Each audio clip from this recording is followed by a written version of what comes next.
Joining me now for reaction in New York is Monica Crowley, who is a senior fellow at the London Center for Policy Research, and also in New York is Julie Alvin. She's the digital director of lifestyle titles at Time Inc. All right, Julie, I said a lot in that angle, so tell me what I got wrong. Correct me, tutor me, Julie. Go ahead. Frankly, I think it's almost bizarre that you believe that this is some sort of liberal conspiracy constructed to, collect email addresses to campaign for 2018.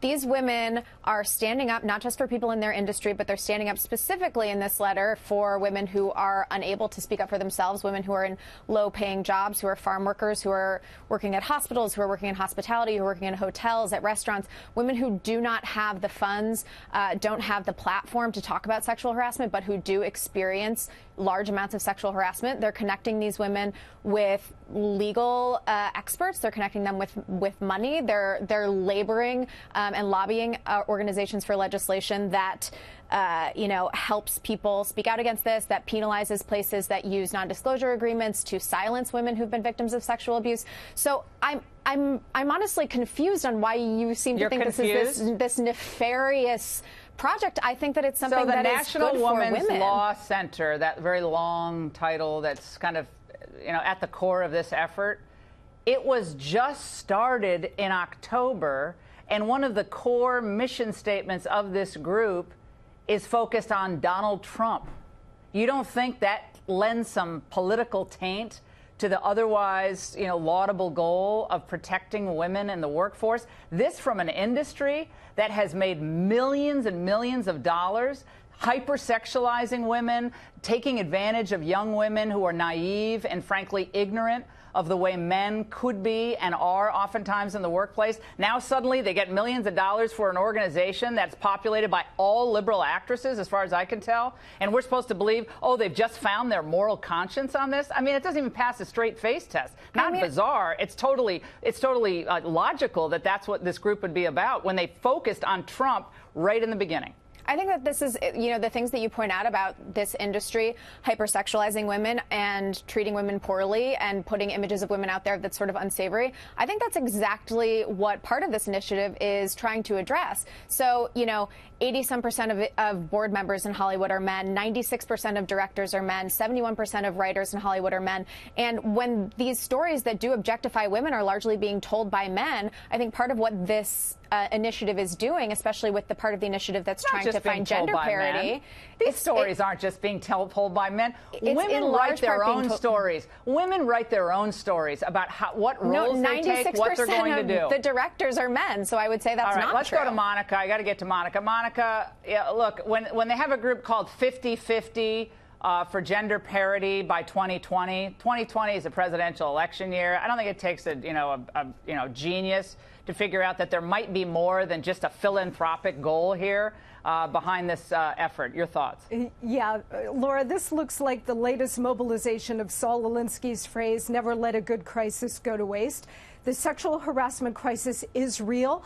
Women do suffer at the hands of superiors and men across every industry, as we have seen. But what we have just seen here in the last couple of weeks, and certainly with these latest two groups, is an effort by the left to take this genuine crisis and hijack it into two directions. One, in this liberal left-wing direction, and more specifically, to have women that now supplant men in positions of power and authority. If women genuinely deserve those positions, more power to them. But if they don't, if this is just going to amount to yet another quota system, then we have a problem. The other direction that this is being mobilized in, Laura, is the direction of Donald Trump. In many ways, the accusers of Donald Trump in late October of last year, right before the election, that in a way was ahead of its time, right before the Harvey Weinstein story broke all of this wide open. What they want to do is make those accusers relevant again. They are going to try to reanimate this whole thing in order to target Donald Trump. This is about Trump. Monica and Joey. I think you guys are the only ones trying to politicize this. Guys, we got to get into another issue, and I want to explore something else with you and show you how this type of thing can manifest itself. that big dollars being raised, big bucks being dedicated to derailing the Trump presidency is what I'm saying about with this charges of sexual misconduct. This happened shortly before the election. On New Year's Eve, the New York Times reported that Hillary Clinton backers David Brock and Susie Tompkins Bell gave $700,000 to Lisa Bloom's law firm. Now, that money was to support any woman who would come forward with allegations against candidate Trump, but not one woman took the offer. What does that tell you, Julie? Is there any political taint with that money coming from Hillary's good friend, David Brock? I understand where you're coming from in this. I certainly don't like the idea of exploiting or specifically going after digging up that sort of dirt in order to, for political means. That said, it's not like this money was supposed to go directly towards those people who potentially may be making accusations. This was money to go towards relocation expenses, towards legal fees, towards concrete things like that.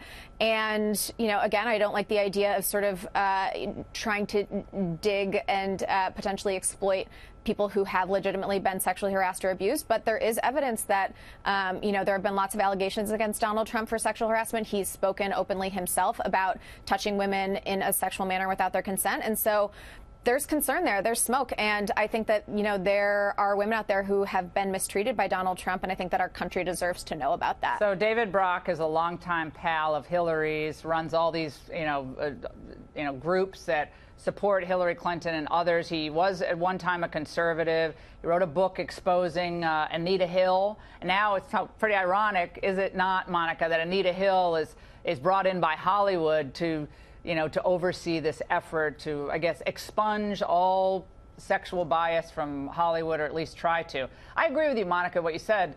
There are men in positions of power, abuse their positions, and take advantage of young women especially who need an opportunity. There is also a political element running right through this, as most of the people recently accused, most, not all, have been people on the left. And that's just a fact. And all these Hollywood people who have been accused, I don't think there's one.